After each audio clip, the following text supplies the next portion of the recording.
Saudações humanos, eu sou o Hyper. Hoje nós vamos discutir mais um tema polêmico, um tema que é comumente muito estimado e valorizado na nossa cultura, principalmente por pessoas religiosas, a fé. Mas o que significa essa palavra? Você já ouviu falar sobre o conceito de responsabilidade epistêmica? Porque muitas pessoas acreditam que a fé é uma virtude ou um dom. Segue a vinheta.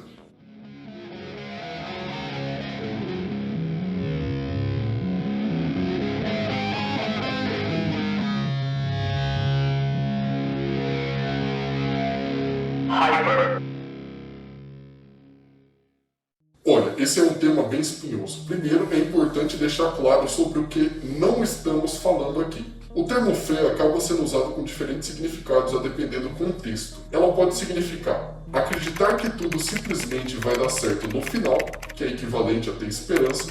Um exemplo disso numa frase é: tenho fé que essa gripe vai passar amanhã. Tenha fé em si mesmo. Ou seja, a fé pode ter um sentido mais introspectivo, de fortalecer a mente do indivíduo mediante uma situação atual desfavorável. Eu preciso deixar claro que eu não tenho nada contra esse tipo de fé. Esse significado poderia muito bem ser empregado por uma pessoa que não acredita no metafísico, por exemplo. Mas, além desse sentido, a fé pode estar ligada a crenças religiosas. Minha fé move montanhas, a tua fé te curou, tenho fé na palavra de Deus e a Bíblia é verdade. Minha prece tem efeito porque tenho fé. O sentido religioso de fé traz um elemento mágico para esse conceito, de que acreditar intensamente em algo sobrenatural vai ter um efeito prático no mundo real. Mas esses dois sentidos que eu mencionei acabam se misturando no cotidiano. Se misturam tanto que pode soar estranho dizer que uma pessoa não religiosa poderia ter fé. Gilberto Gil canta: andar com fé eu vou, que a fé não costuma falhar. Mas nunca declarou professar uma crença específica. Bom, Deus é uma invenção nossa, né? Nós inventamos. Muitas pessoas te olhariam torto se soubessem que você é uma pessoa sem fé. Isso porque já se convencionou que a fé é uma virtude. Então você seria um desvirtuado. Mas qual fé é uma virtude? Acreditar num futuro melhor ou crer no sobrenatural? Para algumas pessoas religiosas, ambos são a mesma coisa. O futuro só pode ser melhor se for com Deus. Talvez por conta dessas mesmas pessoas que a palavra começou a ter sentidos misturados. Não acreditar num futuro melhor realmente passa uma impressão bem estranha de pessimismo e frustração. Não é uma sensação boa. Mas simplesmente não acreditar no sobrenatural não deveria passar essa mesma impressão ruim. What is faith? It is belief in the absence of evidence. Se eu tivesse que resumir meu argumento, eu faria da seguinte forma: acreditar sem evidências é a fé que costuma falhar. Ande com companhias melhores. Para os católicos, a fé é a primeira das 3 virtudes teologais. De acordo com o parágrafo 1814 do Catecismo Católico, abre aspas, a fé é a virtude teologal pela qual cremos em Deus e em tudo o que Ele nos disse e revelou e que a Santa Igreja nos propõe para acreditarmos, porque Ele é a própria verdade. Ou seja, acreditar sem evidências. Vamos nos ater então apenas a esse sentido de fé a partir de agora. Esse texto católico já começa a relacionar um pouco o conceito de fé com epistemologia, ou seja, o estudo da verdade. Segundo o catecismo, Deus é a verdade. Esse raciocínio é equivalente a dizer que a Bíblia é a verdade porque ela é a palavra de Deus. Mas como você sabe que ela é a palavra de Deus? Porque ela é a verdade, ora. Uma criança sendo doutrinada, infelizmente, não tem as ferramentas mentais necessárias para questionar ou duvidar desse raciocínio circular e raso. Porque Ele é a própria verdade. Fé, eu creio primeiro em Deus, eu creio que Ele existe. Depois, eu creio em tudo aquilo que Ele disse. Creio nele e na palavra dEle. E terceiro, por que creio nele e na palavra dEle? Porque a igreja me propõe isto. É a igreja quem afirma que Deus existe e que Ele nos falou. Segundo a Bíblia, em Hebreus 11, a fé é a garantia das coisas que se esperam e a convicção das coisas que não se veem. Se você está convicto de uma coisa que você não pode comprovar, isso é crença na ausência de evidências. Uma definição de dicionário diz que a fé é o sentimento de crença em algo ou alguém, ainda que não haja nenhum tipo de evidência que comprove a veracidade da proposição em causa. Alguns religiosos, cientes dessa posição fraca que eles defendem, às vezes tentam mudar o significado de fé conforme convém. Às vezes a gente tem que questionar sempre que a fé é racional. Quando eu falei que a fé era racional, ele falou assim, oi, essa aí é a maior antifrase que eu já vi aqui nesse programa, Rodrigo, agora. E eu falei pra ele, não, a fé tem que ser racional. O questionador, essas pessoas pensam que a fé é irracional, é emocional, emotiva, e ela não pode ter questionamento. O tipo de dúvida que ofende a Deus não é a dúvida honesta e sincera que todos nós temos enquanto seres humanos, os humanos pensantes. A dúvida que ofende a Deus é a dúvida insistente em face à evidência dada. Oh my God! Wow! The prophecy is true.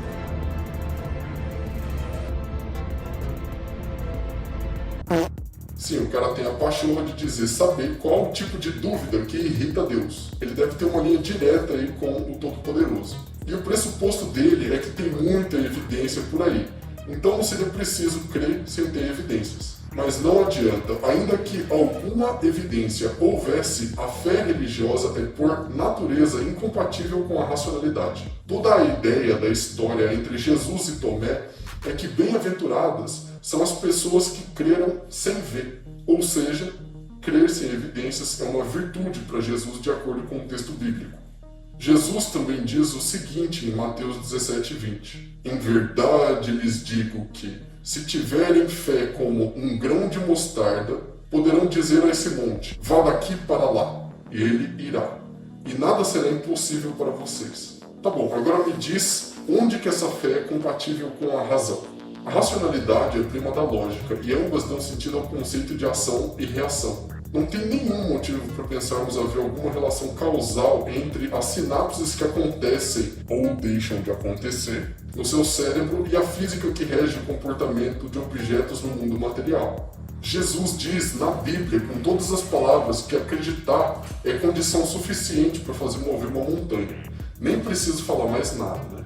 Na introdução, eu citei o conceito de responsabilidade epistêmica. Um dos pais dessa ideia foi William Clifford, um filósofo e matemático inglês do século XIX.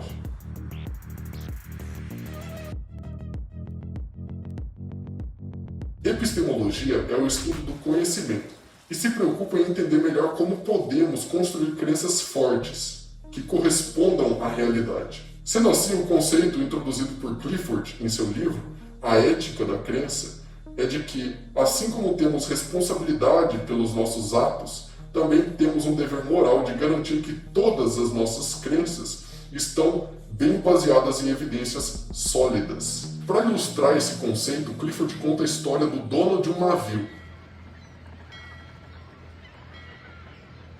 A embarcação já não era mais tão nova e tinha algumas revisões faltando. Mas o custo de manutenção seria alto e o navio parecia estar bem para navegar. Sendo assim, o dono do navio decide liberá-lo para a viagem. Após se afastar das margens, o navio naufraga, matando todos a bordo. Todos concordamos que o dono do navio foi irresponsável e que suas crenças o levaram a tomar uma decisão que causou danos irreparáveis a outras pessoas. Mas agora vamos alterar apenas o fim da história. Vamos supor que o navio foi e voltou em segurança. Ninguém soube do risco que havia e, na prática, ninguém foi prejudicado. Ainda assim, segundo a responsabilidade epistêmica, o dono do navio foi imoral, não só irresponsável, em manter uma crença baseada não na investigação diligente, mas na supressão das dúvidas que ele poderia ter sobre a segurança dessa embarcação. Essa é uma história que ilustra bem o conceito e mostra como crenças e opiniões podem ter um impacto real no mundo. Ainda que esse impacto não seja de imediato, pode criar exposição desnecessária ao risco ou a disseminação de um pensamento prejudicial ou ainda de uma informação falsa. Uma pessoa acredita na Terra plana, outra não acredita em vacinas, outra acredita em feijão de R$1.000 que cura Covid, outra pensa que o nosso mundo foi criado em 6 dias. Pode não ser tão óbvio para algumas pessoas, mas a crença religiosa, tão socialmente aceita, pode levar a drogas mais pesadas. E essa é uma correlação clara em estudos científicos. Pensando um pouco sobre o assunto, eu acredito que essa deveria ser uma conclusão óbvia para todos. Vejamos, a responsabilidade epistêmica nos diz que é uma obrigação de todos manter apenas crenças bem fundamentadas, construídas a partir de evidências de qualidade. Evidências são como premissas que permitem extrair conclusões. Falta aqui, então, estabelecer um critério de qualidade para escolher essas premissas. Olha, existe uma bibliografia muito ampla sobre esse tema e pode ser que esse assunto renda outros vídeos no futuro. Nós podemos falar sobre silogismos, raciocínio indutivo, dedutivo, abdutivo, falácias, teorema de Bayes, por exemplo, etc. Porém, vamos simplificar aqui para adequar o tema desse vídeo. Retomando então, estamos falando de avaliar qualidade das evidências. Vamos lá, acompanhe comigo. Falácias são erros de construção de raciocínio. Eu posso dizer, por exemplo, que quando chove a estrada fica escorregadia. Esse é um raciocínio válido. Existe uma falácia chamada de negação do antecedente. Eu vou alterar a frase original adicionando a negação do antecedente. Se não chove, a estrada não fica escorregadia. Essa afirmação é falaciosa, porque mesmo que não esteja chovendo, a estrada pode estar escorregadia por outro motivo. Por exemplo, um vazamento de óleo. Uma possível medida de qualidade para avaliação de premissas é entender se há alguma falácia lógica contida ali. Porém, nada é tão simples. Não é porque um argumento é falacioso que a conclusão necessariamente será falsa. Pode muito bem ser verdade que a estrada não está escorregadia em um dia específico, sem chuva. O que importa aqui é que, a rigor, essa conclusão não pode ser extraída de um argumento falacioso. Existem diversas outras medidas de qualidades para premissas e argumentos no geral, como a quantidade de fontes independentes apontando para aquela mesma conclusão. Tudo isso que nós estamos discutindo leva em consideração que você valoriza a responsabilidade epistêmica nas suas crenças. Tem gente que está se lixando para isso, acredita em qualquer coisa. A fé é uma das coisas que faz dispensar tudo isso. É muito mais simples ter fé do que avaliar de forma crítica. A fé não é um critério, a fé é um não critério. Vamos tentar ilustrar tudo isso para podermos comparar. Imagine um espaço n-dimensional em que vivem as crenças. N-dimensional só significa que existem muitas variáveis diferentes que podem descrever a qualidade relativa de uma crença em relação a outra nos eixos coordenados. Se essa crença é verdadeira ou não, se ela foi construída com base em argumentos falaciosos ou não, se tem muitas evidências de fontes independentes apontando para essa mesma conclusão, etc. Pegando então uma projeção em duas dimensões desse espaço, podemos considerar o eixo horizontal como sendo a medida de quão extraordinária é a proposição em causa, e o eixo vertical como sendo a medida de qualidade da evidência para essa mesma proposição. Mesmo tentando quantificar, se trata de algo subjetivo, isso é uma coisa que é importante deixar claro. Talvez apenas o bom senso garanta uma certa comunalidade ou aproximação na resposta de diferentes pessoas. Vamos começar preenchendo esse gráfico com proposições, então. You think of the faith that you have to have every day. You have to have faith that your wife didn't put poison in your coffee this morning. Primeira proposição, então. Minha esposa não envenenou meu café nessa manhã. Bom, tem vários problemas com isso, a começar que é muito difícil provar uma negativa, certo? Então eu vou considerar como evidência que eu conheço essa pessoa há muito tempo, que ela é uma pessoa sã, que nós temos uma boa relação, que eu a vi preparando esse café e que eu já tomei muitas vezes café com essa pessoa e todos estavam deliciosos e sem veneno. I have faith to believe that the drivers are going to stay on their side. Terceira proposição seria então que os motoristas vão respeitar o lado correto da via. Essa também é uma proposição bem cotidiana e geralmente verdadeira. Tem exceções e é por isso que é sempre necessário, quando a gente for dirigir, estar bem atento ao trânsito. Mas além da evidência anedótica do dia a dia, eu diria que existem multas e punições que buscam aumentar o prejuízo de quem tenta infringir a lei de trânsito. Take the same faith, put it in Jesus Christ as your Lord and Savior. O salto foi grande demais agora, espera aí. A quarta proposição é de que Jesus Cristo é o seu Senhor e Salvador. Essa é uma proposição que vem carregada de outras proposições, como Deus existe, o Deus correto é o Deus da Bíblia cristã, Jesus é o Filho de Deus, etc. As proposições anteriores não precisavam de fé no fim das contas. Elas só precisavam de um pouco de generalização empírica, com base na experiência do dia a dia. Não são afirmações que podem ser equiparadas de forma leviana. Afinal, o que Jesus pede não é o mesmo nível de convicção que você tem no sistema de trânsito. Então, essa última proposição, sim, é uma que precisaria de fé, porque não tem evidência suficiente. Se eu fosse, então, quantificar a evidência necessária para eu dar crédito para essa afirmação, teria que ser uma evidência que fosse tão extraordinária quanto a proposição em si. Sim, eu aceito corriqueiramente um nível de qualidade menor de evidência para afirmações que são cotidianas. Se você me diz que comprou um cavalo marrom, eu acredito, talvez só estranhe um pouco, mas eu vou desejar que você cuide bem do animal. Porém, se você me disser que comprou um unicórnio, com chifre de cristal e tudo, primeiro eu vou questionar a sua sanidade, depois eu vou rir de você. Depois eu vou contar pra todo mundo como você é patético. E depois, só depois eu vou aceitar ver uma foto pra poder rir mais de você. É brincadeira, eu vou tentar ter empatia porque você provavelmente caiu em algum golpe. Agora pega uma pessoa crente, faz o mesmo teste. Se ela não acreditar na parte do unicórnio, basta dizer que em vez de você foi Moisés que comprou esse unicórnio, e que está escrito lá na Bíblia. E se está na Bíblia, é verdade. Pronto, acreditou automaticamente. Vendo de forma pragmática, nem tudo no dia a dia precisa ser levado como uma verdade absoluta. Existem crenças que nós mantemos apenas por serem úteis, como manusear toda a arma como se ela estivesse carregada, ainda que nós estejamos vendo que ela não está. O equivalente disso na natureza seria considerar que todo arbusto se movendo é um predador escondido. Pode ser que seja apenas o vento, porém você tem um argumento de sobrevivência para agir como se aquilo fosse verdade. Mas isso serve para o mundo material. A tentativa de aplicar esse argumento para a religião foi o que originou a aposta de Pascal, muito famosa a propósito. Se você não conhece, basicamente que o custo de não acreditar em Deus, o fogo eterno, seria muito grande para valer a pena seguir por esse caminho. Então, por essa linha de argumentação, a crença em Deus também seria algo útil, assim como o exemplo da arma e do arbusto.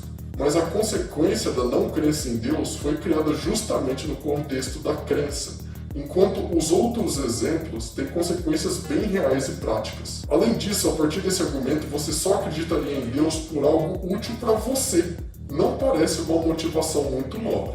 Bebê, é com isso aqui que eu vou ficar. Viver da fé seria sempre manter a barra lá embaixo e aceitar qualquer coisa como verdade. Tem que ser como disse Carl Sagan, afirmações extraordinárias requerem evidências extraordinárias. Extraordinary claims require extraordinary evidence. A razão, a lógica e o pensamento crítico formam ferramentas que permitem ao indivíduo construir crenças sólidas, baseadas em evidências. Com a fé, isso é uma tarefa impossível, por mais que alguns apologistas tentem defender essa posição. Navegar pelo espaço das crenças usando a fé é o mesmo que tentar se guiar com uma bússola quebrada. É por esse motivo que quem está acostumado a navegar com a fé é mais propenso a chegar a destinos errados. Em outras palavras, acredita com mais facilidade em teorias da conspiração e pseudociências. Sem fé, é impossível agradar a Deus. Imagino que essa passagem tenha o mesmo sentido da frase: sem dinheiro é impossível agradar ao banco. A existência do banco é contingente ao dinheiro. Não existisse dinheiro, não existiria o banco como o conhecemos. Deus também parece gostar bastante de dinheiro, mas sem a fé, ele se torna apenas uma ideia, um mito. A fé é a moeda divina. Você entrega sua fé e recebe conforto imaginário, proteção imaginária, salvação imaginária. Você não tem fé, recebe punição imaginária. Mas quem não tem fé, geralmente não se preocupa com problemas imaginários. Enfim, considerando todo o exposto até aqui, nós temos que a fé é considerada uma virtude, ou um dom na nossa sociedade moderna, provavelmente por conta do catolicismo. Temos também que a fé significa, no contexto religioso, a crença na ausência de evidências. Sendo assim, a fé não pode, nem deve, ser vista como uma virtude. Deixe-me ser bem claro aqui. A fé é imoral, um mal que corrói e destrói a mente. Ela é a antítese do pensamento crítico e dá lugar a crenças como a terra plana, a homeopatia, a astrologia, a constelação familiar e todo tipo de pseudociência. A fé existe há milênios e nunca foi capaz de melhorar a condição humana. Na verdade, as épocas mais crédulas são geralmente as mais sombrias. O pensamento crítico, por outro lado, deu à luz à ciência, e em poucos séculos permitiu que a nossa espécie saísse da lama da ignorância para a exploração interplanetária para o aumento da nossa expectativa de vida, para a criação de remédios para as pestes que nos assolavam. Sendo assim, meus amigos, os verdadeiros milagres, eles são operados não pela fé, por padres e pastores, mas pelo pensamento crítico e pela ciência, pelos cientistas. Então é isso, pessoal. Espero que vocês tenham gostado. Um abraço e até a próxima. Você gostou do nosso conteúdo? Curta e se inscreva no nosso canal. Se conhecer alguém de bom gosto igual você, compartilhe esse vídeo. Ou então manda para um apologista que te enche o saco e não vai gostar nem um pouquinho disso. Um abraço e até a próxima.